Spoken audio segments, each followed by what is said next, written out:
Welcome back. Honorable Sadiq Ibrahim joins us. He is a member of the House of Representatives from Adamawa, belonging to APC. Good morning and thank you for coming on this morning. Good morning. Thank you for having me. Well, while many are seeking a solution to this huge challenge facing the country about the killings, the clashes between herdsmen, suspected criminals, and all sorts of people, but to come up with a bill such as this one, Grazing Reserve Bill, many just also think that, wait a minute, isn't this like a keg on a gunpowder? Because already we hear Oyo State saying flatly there is no such land for grazing reserves. Well, good morning, viewers. Let me begin by saying that it is a very sad day for me because of the killings and wanton destructions of lives and property being waged allegedly by Fulani herdsmen. I want to extend my sincere condolences to people all over this country who have lost lives of loved ones, from Katsina, Daura, from Malumfashi to Enugu State of the day before yesterday, in Plateau, Agatu in Nasarawa, Ko in Adamawa State, and in all places where these clashes have happened, leading to loss of lives and property. May the souls of the departed rest in peace. Amen. Now, coming to your question, this is a challenge that has been on for the last 9 to 10 years. I have been a member of the Adamawa State House of Assembly for 8 years, and I was a former speaker. I could say that I come from the epicenter of this problem.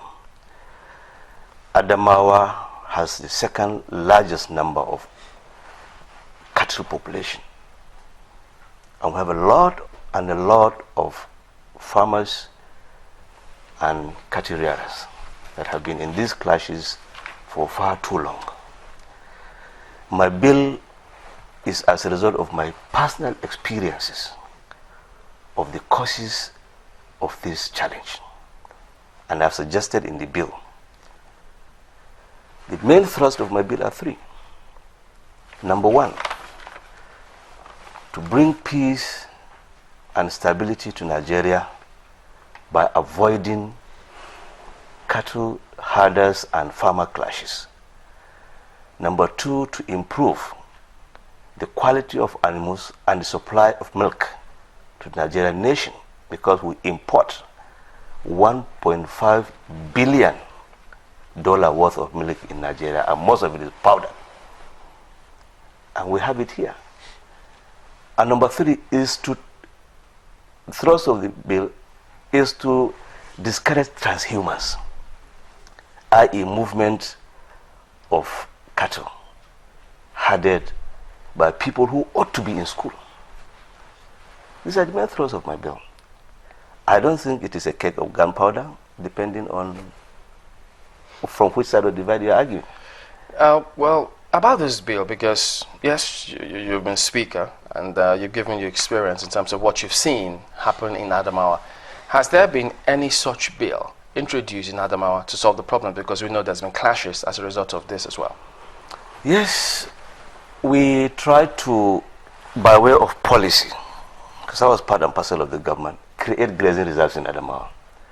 And in fact, we have mapped out the grazing reserves. But as you know very well, we had a challenge, a problem in Adamawa. I was removed as speaker. Perhaps part of it was because of this problem, and eventually my governor, Nyako, was removed after I had been removed from speaker. If Nyako had been allowed to run his term, I can assure you, Adamawa would have been a model today for other states to copy. Why do you think this bill will work, given the way land is regarded in different parts of the country? Because you know how it's regarded up north is different from how it's regarded down south. No, I don't think so. It's just that the Fulani said, if you are bitten by a snake, if you see a rope, you jump. People have been killed in the south by attackers who are seemingly not from their area. Therefore, if we talk of grazing reserve in the south, the ordinary southerner will tell you that we won't have none of it, because if these people come, they will kill us.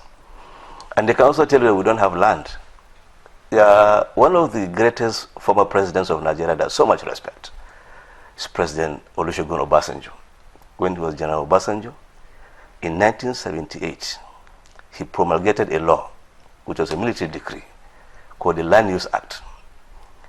Section 1 of Land Use Act says that all land in the territory of a state belong to the governor, belong to the people of that state. The governor is holding that land in trust for the benefit of Nigerians. And if we identify a person as a Fulani man from Nigeria, the governor of Ogun State is holding that land in trust for him, not just for the people in Ogun State. And that law is a federal legislation. It has application in all over the 36 states of the Federation.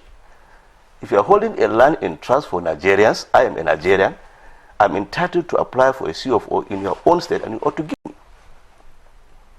Is that a choice? Well, I don't know. From what you said it belongs to the people. Yeah, it's not a choice. Then we should be seeing, CFOs with everyone. I think that they have that the laws also give you the prerogative to also reject if you find that such land is being used for maybe especially purposes not meant for such. Not at all. By the provisions of the Land Use Act, all land belongs to the government. Your ancestral home, I don't know which state you come from, Kogi, Alede is Kogi, I guess. Your ancestral home, where your great-grandfather, to your grandfather, to your father, to yourself, the government can take that land for public purposes. And you're only entitled to compensation, which the Land Use Act said the compensation need not be adequate.